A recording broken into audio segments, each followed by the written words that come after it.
protocols with Pachira. We're going to talk about the introduction. Next, we're going to cover a preamble. Then we're going to talk about the problem we are solving. And that problem is going to be solved using liquidity trees. And then we're going to cover the simulation results, followed by the summary. So who am I?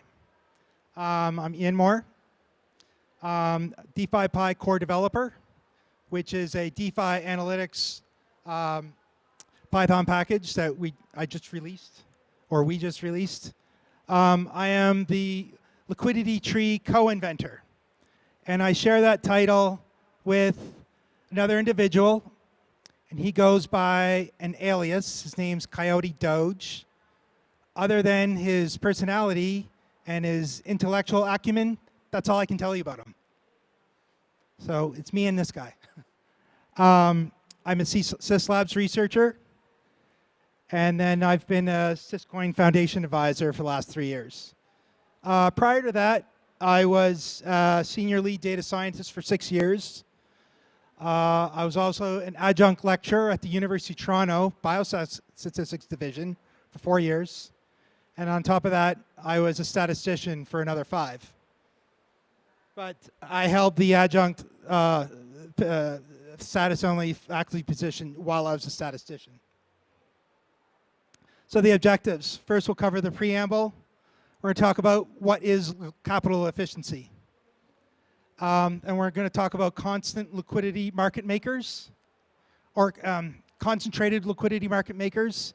We'll define our problem, which we call the stagnant liquidity problem. It's a novel problem that we're defining to bring us into liquidity trees. And then we're going to talk about our simulation results. So what is capital efficiency? Capital efficiency is basically the total revenue that you realize from your system divided by the total locked value. So a lay example would be, say you have a liquidity pool that has $100,000 of capital in it.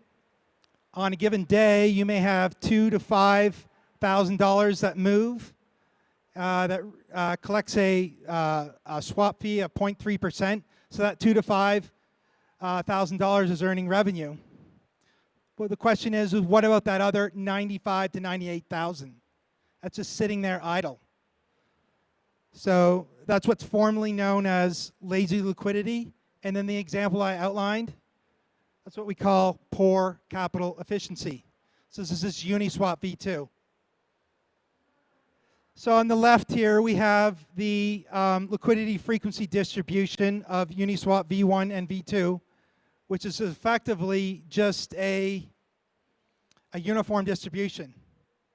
The active liquidity that's being traded here is between PA and PB.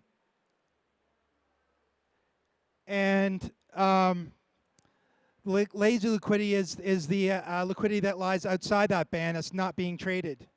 So what Uniswap v3 did is they virtually extended the liquidity within that system. And then what results is this bell-shaped curve. Looks like a normal distribution or just a bell-shaped type distribution is denoted by this frequency distribution curve, which is in fact an estimate for the optimal curve.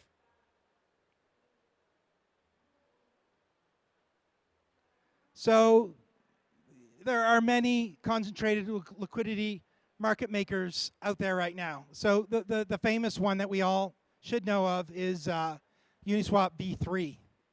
And there have been many copycat forks that have taken their code and forked it and implemented on their platforms, namely PancakeSwap, SushiSwap, QuickSwap, ApeSwap. Then there's been others that not quite Uniswap v3, but some slight modifications such as Kyber Elastic, Trader Joe v2, Orca, and Radium. So we talked about lazy liquidity. Next, we're going to talk about a term that we have invented, which leads us into our protocol, the liquidity tree, which we call stagnant liquidity. So if we let L of P be our optimal liquidity frequency distribution, then our constant liquidity market maker would be defined as L hat, which is because it's trying to achieve to concentrate all the liquidity within the price band, but it will never ever do that. There will always be liquidity that lies outside that price band. So you have the total liquidity, so we call that liquidity outside the price band stagnant liquidity. It's a new term that we've defined, which is effectively the total liquidity subtracted from, what we do is we subtract the liquidity within the optimized, within the price band of our optimized liquidity frequency distribution, denoted as L hat here in this integral. So we bring this diagram up. So effectively, within the PA to PB, we have our active liquidity, and that curve there is our frequency distribution, or our estimate of our optimal liquidity frequency distribution. And anything outside that, stagnant liquidity. So the question is, how do you get at that? So there are many, as I covered, many concentrated liquidity market makers that are trying to achieve this. So no matter what one does to address this lazy liquidity issue, we'll always have a certain amount of stagnant liquidity left over. So how are we going to get at that liquidity? So the problem is, given our estimate of our optimized market maker, liquidity frequency distribution, L hat, how do we increase the trading volume? We call this problem the stagnant liquidity problem. So the solution, which everyone's so focused on, they're just focused on single LPs. How do we concentrate that liquidity within that price band?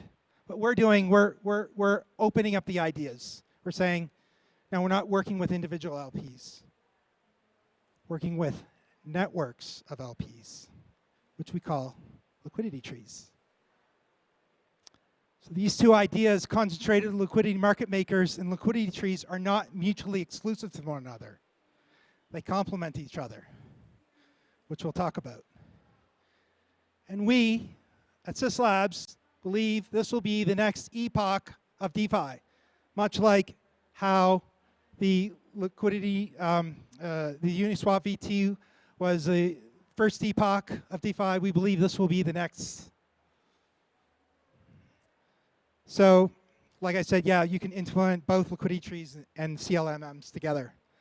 So let's look at the price curve of Uniswap V2 versus V3. This green curve here represents V2. And with Uniswap V2, V3, what we're doing is you're pushing out the curve and effectively deepening the order book virtually. So we're virtually deepening the market, okay?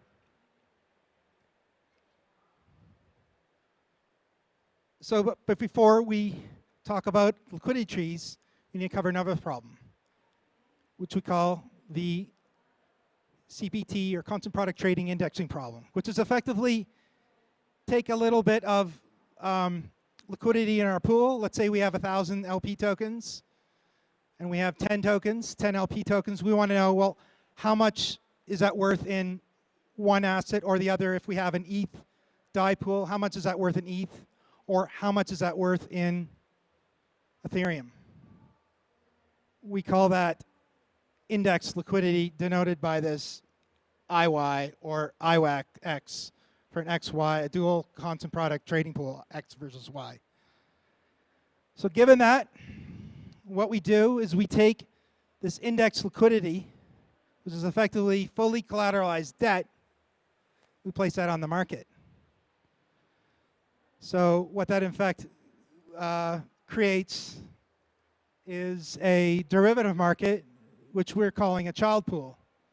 The original market, which we extracted our collateralized liquidity, is what we call parent. So now we have a parent, a child. This represents the simplest form of what we call an AMM net, which we call a simple tree.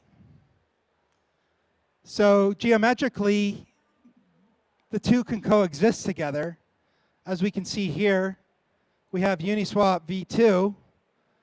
We take our collateralized liquidity, put it on the market as IX. It quickly gets bought up. And now we have another market. So the good way of looking at it is for Uniswap v2 or v2 to v3, we're virtually deepening the market. With liquidity trees, we're virtually increasing the breadth of the market. So breadth versus depth, okay? So what effectively we're doing is I like to think of it as like a grand unified theory of DeFi. So how does this work? So on the top here we have a box. Height is Y, the length is X, so X versus Y. X times Y is our liquidity. We do some trading. Because of the 0.3% swap fee, over time the box will grow.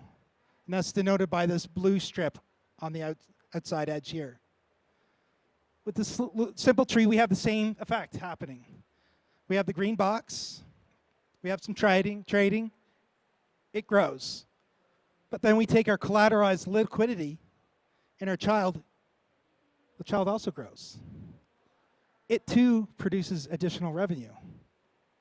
So what we've in fact done is increase the market efficiency via another route using liquidity trees. So in short, we've leveraged some of the green, got red, made some extra purple if we were to reference this simple diagram here. So let's extend this idea. We talked about the simple tree. So for a dual asset constant product trading pool, X and Y, the maximum number of child pools, if we have our parent X pool and then our children, the maximum number that we can create is 5. IXY, IXX, IXIY, IYX, and IYY. This is what we call a full tree. So mathematically speaking, liquidity trees can be represented as computational graphs where the nodes are denoted as DEX operations and the arcs are denoted as index liquidity flowing from the parent to the children. So we can take that idea and we can, of the full tree, and what we've done is we've broken it into these subtrees. The left tree, the right tree, the double tree, equivalent tree, opposing tree. They all have slightly nuanced differences between each other and how they respond according to our simulations. But for the sake of this conversation, we're just going to talk about the left tree. So here you have our parent, and this graph here is what we call a left tree. XY, IXY, and IXX. That's what we define as a left tree. And we have our Uniswap v2 pool here denoted by the green, and our two derivative markets denoted on separate planes. So the question is, can we, if we were to implement a protocol, the question someone might ask is, do we go with liquidity trees or constant liquidity market maker? No. You can implement liquidity trees and constant liquidity market makers together in one n-dimensional Euclidean space. In this case, it's R3. So in fact, we're extending the idea, the theory, into multiple dimensions. Because we've been thinking and talking about just R2, right? Now we're expanding our thinking. So here we have the simulated, what we've done is we've taken that idea and we've simulated it. There's a few mathematical things we had to do to put this simulator together. We're not going to talk about it in this talk. So these top two images are the simulations for the child, one of the child, which is die, I ETH, or ETH, I die, and I ETH, ETH. As you can see here, it's highly volatile, not as volatile as the top chart. And the bottom chart is the revenue that we harvested off the tree. The green represents the revenue pulled from the parent. The red and the pink represent the revenue that we pulled from the two derivative children. Without them, we would see less revenue. So we've effectively, as I said before, increased the market's efficiency using this concept of dimensionality. So we tabulated the results here.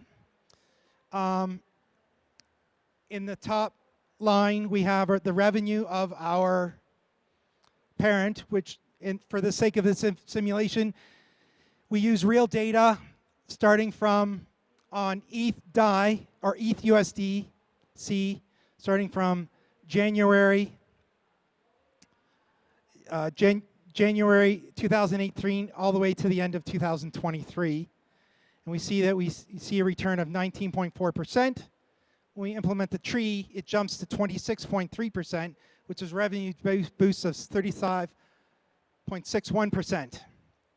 Now, if we look at it as the individual pools, this first column, we see a revenue from the parent as 19.4%, and then 80.5% from one child and 30.64%. And that's because anytime you make any kind of changes on the parent, the activity in the children are more exacerbated, and we see that consistently over and over and over again in our simulations. And that's one of the interesting features that liquidity trees do that. And in this simulation, we only use 7.5% of index liquidity. So in summary, we've defined the stagnant liquidity problem. We've addressed that problem using liquidity trees, which is a new DeFi primitive, which we believe is the next epoch of DeFi. Utilizes fully collateralized liquidity and be represented as undirected graphs or algebraically in Rn, which we talked about. And the simulations which we've shown support our reasoning. We're going to take all that, we're implement it into the Pachira token launch. We've taken this new primitive and we've connected it to a governance system to make a trustless, immutable, decentralized, exchange-traded fund. That's effectively one thing that you can do with liquidity trees. You can do all, this is what we're calling an AMM net. So we've all heard of nets used for AI. So this is the same kind of thinking. We're thinking the way as we're calling them AMM nets. That's it. Thanks.